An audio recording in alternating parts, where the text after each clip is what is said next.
ada beberapa syarat untuk mendapatkan ridhonya Allah Subhanahu wa Ta'ala.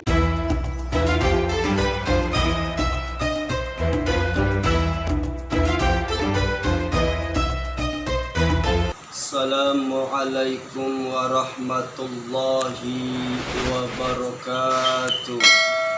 Alhamdulillahilladzi arsala rasulahu bil huda wa dinil haq liyudhhirahu ala dini kullihi wa kafa billahi shahida.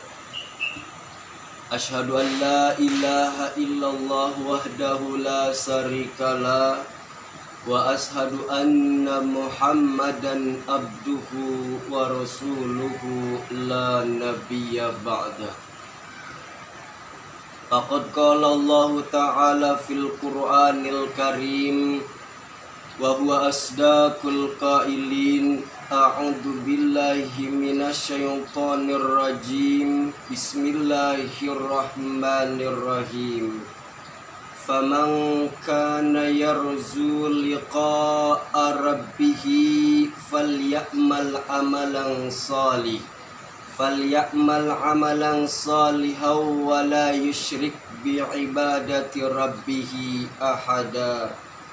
Wa qala an-nabiy sallallahu alaihi wasallam, akhbirni bima yuqarribuni minal jannati wa yubaiduni minan nar.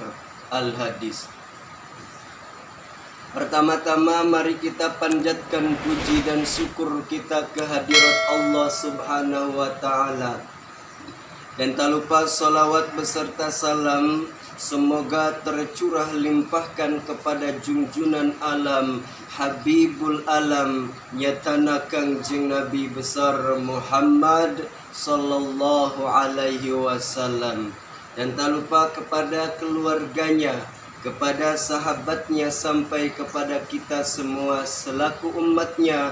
Semoga kita mendapatkan syafaat. Amin ya Allah ya Rabbal alamin. Basiral muslimin yang dirahmati Allah Subhanahu wa Ta'ala, saya akan melanjutkan tausiah kali ini tentang persyaratan kita berjumpa dengan Allah Subhanahu wa Ta'ala. Kenapa ada syarat? Tentu ada syarat. Kalau seandainya kita ingin bekerja di salah satu perusahaan ternama, itu semua pasti mempunyai syarat.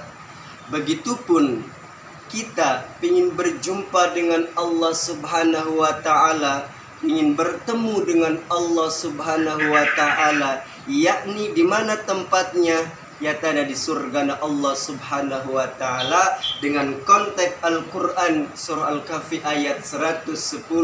Bismillahirrahmanirrahim. Faman kana yarju liqa'a rabbih. Al-ayat.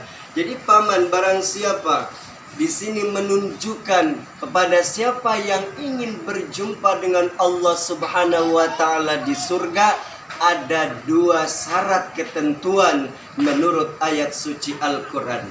Yang pertama yang harus kita ketahui yaitu falyamal amalan sholiha, beramal soleh.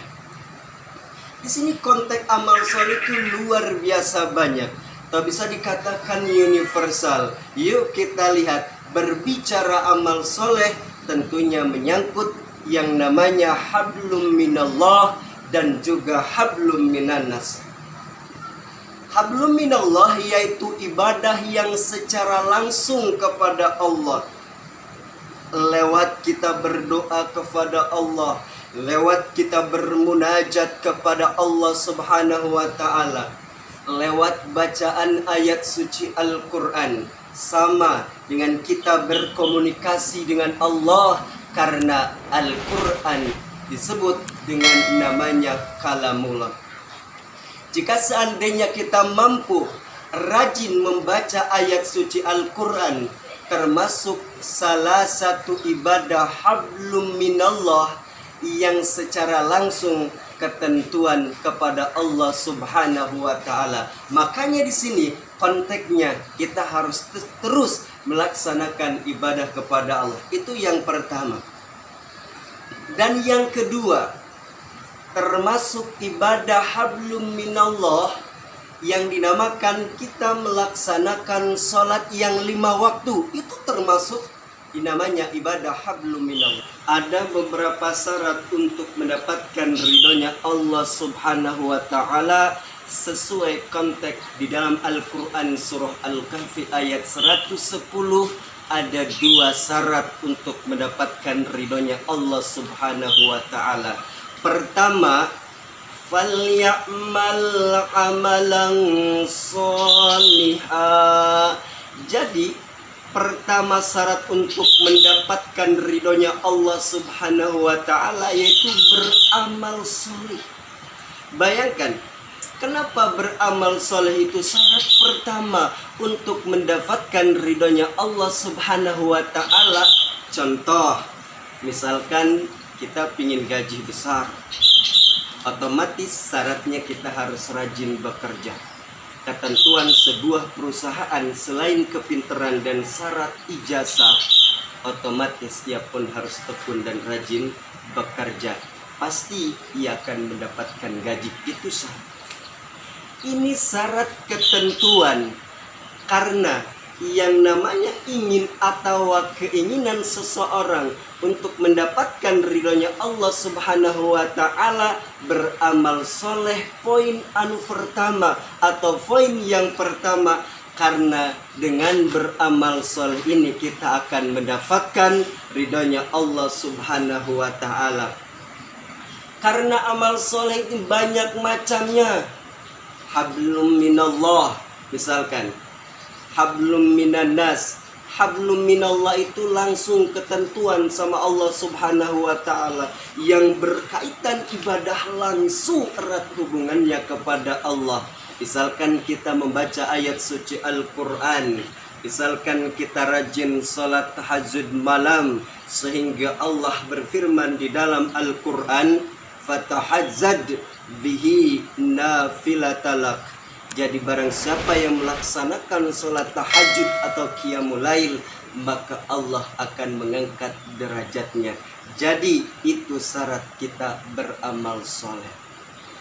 Yang kedua, ingin mendapatkan ridhonya Allah Subhanahu wa taala, yang kedua yaitu beribadah kepada Allah dan tidak menyekutukan dengan sesuatu apapun.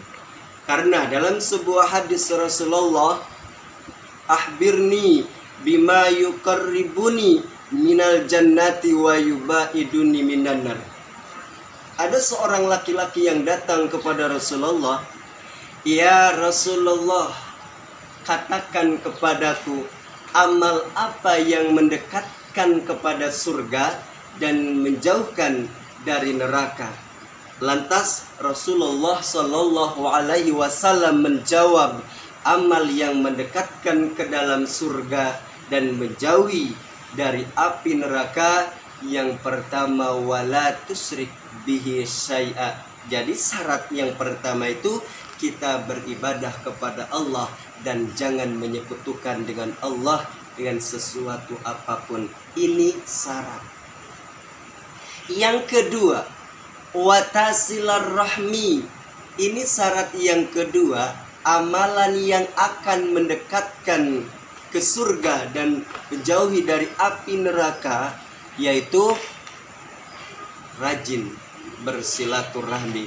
Makanya dengan silaturahmi ini kata Rasulullah, salah satunya yaitu 2 keutamaan. Orang siapa yang mampu bersilaturahmi, maka Allah Subhanahu wa taala akan menjamin rezekinya, dan yang kedua akan memanjangkan umurnya. Itu salah satu amal. Tarik kesimpulan dari pembahasan tadi, ada 2 syarat untuk mendapatkan ridhonya Allah Subhanahu wa taala. Yang pertama, kita rajin beramal saleh. Fastabiqul khair, berlomba-lomba dalam kebaikan.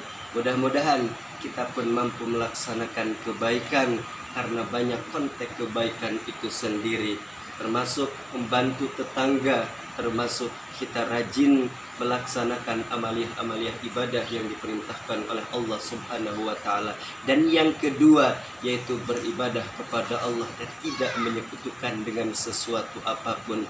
Mudah-mudahan dari penyampaian tadi ada hikmahnya.